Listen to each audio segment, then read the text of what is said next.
Hi everyone, welcome back to the YouTube channel. Today, we're uncovering a breakthrough moment in Philippine naval defense, the arrival and capabilities of the Mistral 3 surface-to-air missile aboard the BRP Antonio Luna. This isn't just another piece of weaponry, it's a turning point for how we defend our skies and seas, with precision, speed, and a clear message that our Navy is ready for whatever comes. Back in October 2021, a quiet but historic event took place. At the Subic Bay International Airport in Bataan, crates containing the future of Philippine air defense touched down on our soil, the Mistral 3 SAMs, manufactured by France's defense giant MBDA. For many, it was just another delivery.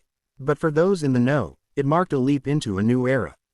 These weren't just any missiles. These were fire and forget, all-weather, supersonic hunters, ready to swat down any aerial threat, drones, helicopters, even incoming missiles, with deadly accuracy.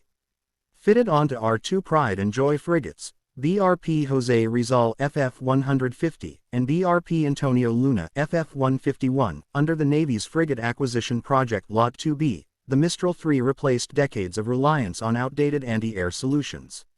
For the first time, the Philippine Navy had a layered, modern air defense system integrated into ships built for 21st century combat. No longer would we have to simply watch and warn against incoming threats. Now, we could respond in seconds. The Mistral 3's specs alone tell a powerful story. Traveling at speeds up to Mach 2.7, it can destroy a target at over 3 nautical miles. It's small, quick to launch, and guided by a cutting-edge infrared seeker that locks onto heat signatures, making it nearly impossible to evade once fired.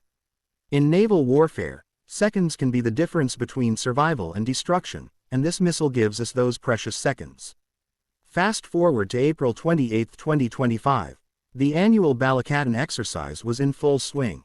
Off the coast, the BRP Jose Rizal had two Mistral 3s loaded and ready. The crew, trained and drilled for months, tracked simulated aerial targets, drones programmed to mimic hostile aircraft. The order came down: engage. In less than a heartbeat, the first missile streaked skyward, its rocket motor roaring, before disappearing into the blue. Moments later, a distant explosion confirmed a direct hit. Seconds later, a second target met the same fate.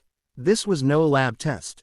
This was a real-world demonstration in front of both Philippine and Allied forces. It worked flawlessly. Now, while the headlines went to BRP Jose Rizal that day, let's not forget, BRP Antonio Luna carries the exact same system, fully integrated and combat-ready. This isn't a one-ship wonder, this is a fleet-level capability.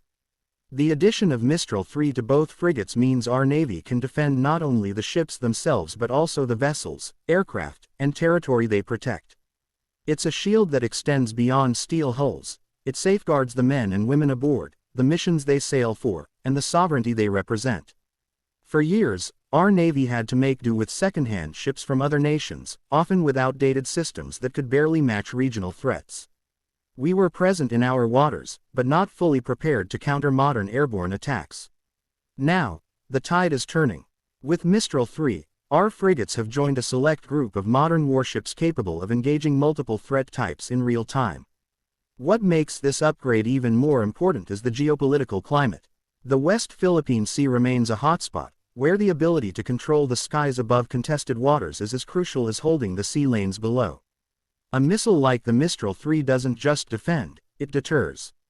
Every potential adversary now knows. Approaching within range of BRP Antonio Luna or BRP Jose Rizal carries real risk.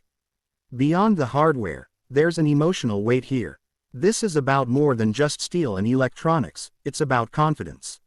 For the sailors who stand watch on the bridge, the engineers who maintain every system, and the gunners who train with the Mistral 3, there's a deep pride in knowing their ship is equipped to protect them. For the nation, it's reassurance that our Navy is not standing still, but moving forward, adapting, and investing in capability. Of course, this system is not just about reaction, it's about readiness. The crews have undergone specialized training to handle, maintain, and deploy the Mistral 3. From missile loading drills to live-fire simulations, every step ensures that if the moment comes, the response will be instinctive and flawless. Naval warfare leaves no room for hesitation, and the Mistral 3 is built for instant action. And here's something worth noting. The Mistral family of missiles has seen proven combat service with several NATO countries. It's been tested in real conflict situations, which means the technology we now have on our decks is not experimental, it's battle-proven. That reliability is worth its weight in gold. So when you see BRP Antonio Luna cutting through the waters, remember, somewhere in its armory lies a set of sleek, deadly missiles, silent until needed, but fully capable of changing the outcome of any aerial threat scenario. They're not there to provoke. They're there to protect, and to promise that any hostile aircraft crossing the line will face swift consequences. The arrival of the Mistral 3 marks not just an upgrade in technology, but a shift in mindset. We are no longer content with minimum defense. We are aiming for credible deterrence. And with each new capability, we're telling the world, the Philippines is ready, our Navy is ready, and our sovereignty is non-negotiable. Mabuhay ang Pilipinas. Mabuhay ang BRP Antonio Luna, guardian of our seas, shield of our skies.